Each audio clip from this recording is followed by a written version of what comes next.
80 టన్నుల బరువున ఒక పెద్ద రాయిని 216 అడుగుల ఎత్తులో పెట్టాలంటే ఎంత టెక్నికల్ ఎక్విప్మెంట్ కావాలి? అలాంటిది 1000 ఏళ్ల క్రితమే ఈ రికార్డ్ క్రియేట్ అయిందని మీకు తెలుసా? ఆ రికార్డు పేరే బృహదీశ్వర ఆలయం. ఈ ఆలయం చోళ వంశకాలంలో నిర్మించబడిన ప్రసిద్ధ హిందూ శివాలయం. ఈ ఆలయాన్ని రాజరాజ చోళుడు తన పాలనా సమయంలో అంటే క్రీస్తు శకం 1010వ సంవత్సరంలో నిర్మించారు. ఇది తమిళనాడులోని తంజావూరులో ఉంది.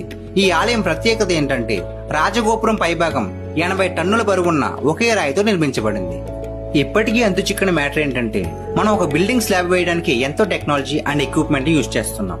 ఇలాంటివి ఏమీ లేని ఆ రోజుల్లో అంత బరువున్న రాయిని 216 అడుగుల ఎత్తులో ఎలా పెట్టారు అన్నది ఒక పెద్ద క్వశ్చన్ మార్క్. బృహదీశ్వర ఆలయం యునెస్కో వరల్డ్ హెరిటేజ్ సైట్ గా గుర్తించబడింది. ఇది great living Chola temple series లో పార్ట్ గా ఉంది. ఇంత చారిత్రాత్మకమైన ఈ శివాలయానికి ఎంతమంది వెళ్లాలనుకుంటున్నారో కామెంట్ చేయండి.